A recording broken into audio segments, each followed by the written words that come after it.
104.5 The Team, your home for New York sports. On the phone with us right now, our mixed martial arts insider, Richard Hunter. First things first, Daniel Cormier weighs in. Richard, he doesn't make weight. He vanishes for 2 minutes and loses over a pound and makes weight. What kind of magic trick did he pull? I think he pulled a very old magic trick from the old book of amateur wrestling weigh-ins, which is when you're a little bit over, lean on the towel that they're holding up in front of you because you've had to strip down naked to try to make weight and hope that nobody catches you or notices. And that's exactly what happened with the New York State Athletic Commission. He got up there, pushed on that towel, and left very quickly. If you notice, he walked away still naked. They just followed him with the towel because he didn't even want to take a second to put his drawers back on and run the risk that somebody would have noticed and said, hey, hold on, something fishy just happened here. Yeah, okay, so, Richard, I'm a big guy, so I'm sitting there and I'm watching and I'm like, I think he just pulled the clothesline trick where you hold on to whatever's in front of you and you can shave a pound or so easily. Yeah, that's exactly, I think, what he did. The weigh-in scenario has gotten interesting over this last year because the UFC, they were seeing guys who were, trying to weigh in the afternoon before a fight, and some of them were cutting weight so dramatically. We were seeing guys get hospitalized. We were seeing guys pass out. Fights were getting canceled as a result. And so the UFC said, you know what, we're going to change this up. We're going to start letting fighters weigh in the morning of the fight. And then what will happen is we'll still do a ceremonial weigh-in in the afternoon where all the fans can come out and that sort of thing, and that will still happen this afternoon.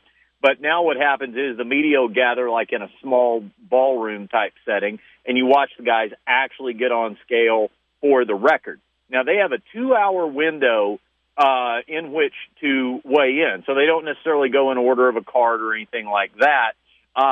Rumble, Johnson, and Cormier were pushing it right up until I think they had about 6 or 7 minutes left in that window to weigh in. So right there, anytime you see a fighter push it that close to the time limit, that's telling you they're trying to sweat off a couple extra pounds. They may be having a hard time hitting the limit. That was obviously the case in situation in Cormier's case.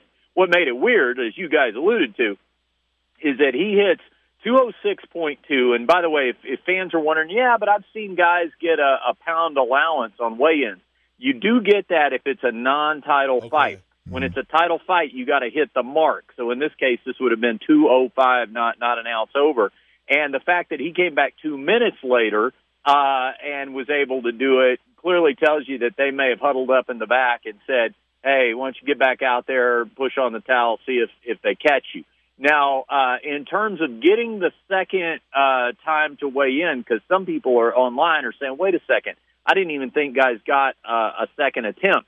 The New York State Athletic Commission, the director of it, has come out just in the wake of this controversy this morning and said that they, and by they I mean New York State, actually gives fighters a 2-hour window in title fights only after the initial weigh-in to try to weigh in again, and in that case, their rules would have superseded the UFC's policy. So I think that at least explains why Cormier got the second shot. But clearly, the commissioners missed the old trick with the old towel trick. And again, it is UFC 210 tomorrow in Buffalo, New York. The pay-per-view starts at 10 o'clock, and that's the light heavyweight championship. Cormier versus Anthony Johnson, Rumble Johnson. But it's upstate New York. This is John Jones territory. I'm going as a fan tomorrow.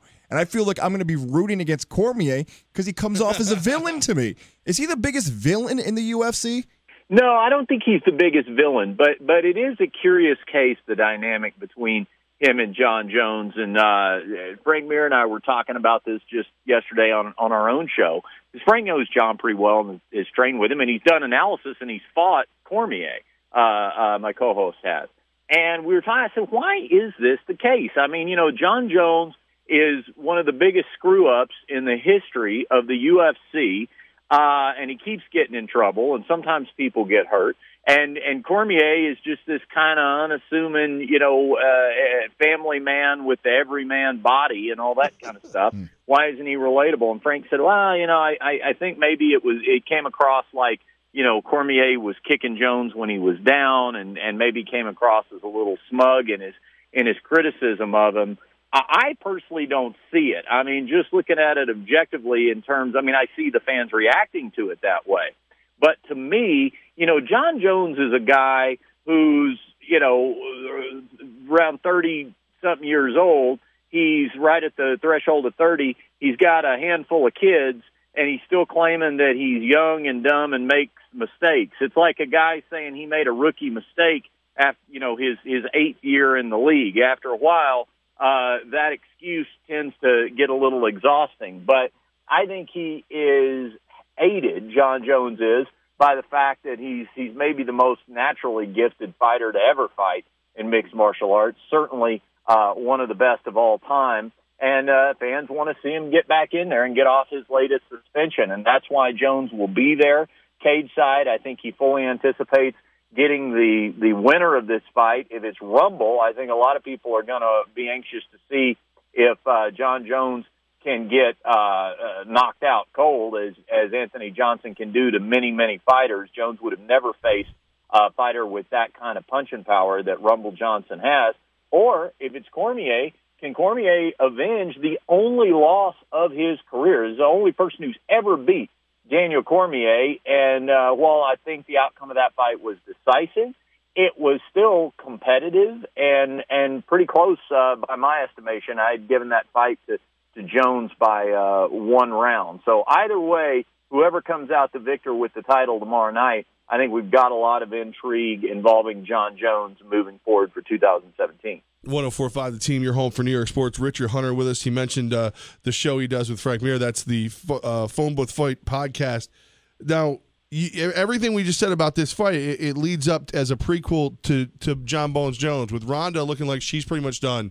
McGregor over, looking to box. Does the UFC need John Bones Jones right now? Well, I certainly think they can use him. The curious thing about John Jones, when you put him into the conversation of Conor McGregor and Ronda Rousey, certainly one of the all-time greats. But unlike McGregor and Rousey, for that matter, John Jones has never been nearly as big of a pay-per-view box office draw as those other two have.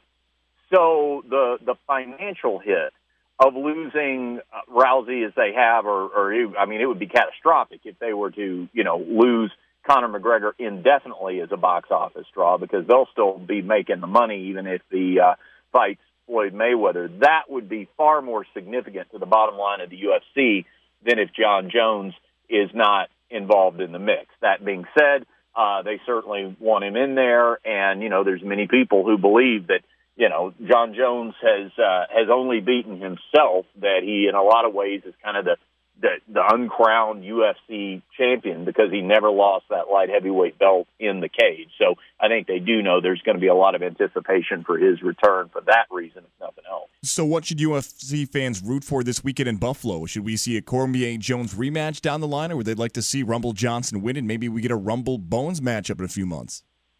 Probably two schools of thought on that, guys. I mean, if you like the more technical fight, and you want to see if you want to see the redemption story as far as can Cormier avenge that lone loss of his career, then you would be rooting for DC. But if you want to see the fight that hasn't happened yet, and you want to see John Jones get in there with a real threat of getting knocked out, then you would root for Rumble Johnson. I think the UFC probably sees Rumble and Jones as a more marketable fight, just if nothing else because of the highlight reel of one-punch knockouts that Rumble Johnson has.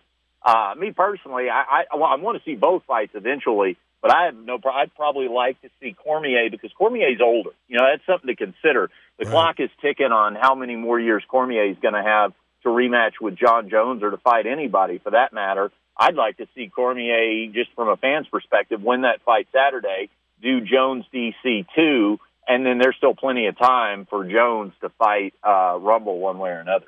Richard Hunter. He is the mixed martial arts specialist that we like to bring on the show. He does a podcast with Frank Mir. It's called Phone Booth Fight. You got to check that out. Follow him on Twitter at Richard Hunter. We appreciate you making sense of the whole weigh-in debacle. I mean, I don't like scales as it is, but they were really ticking me off this morning.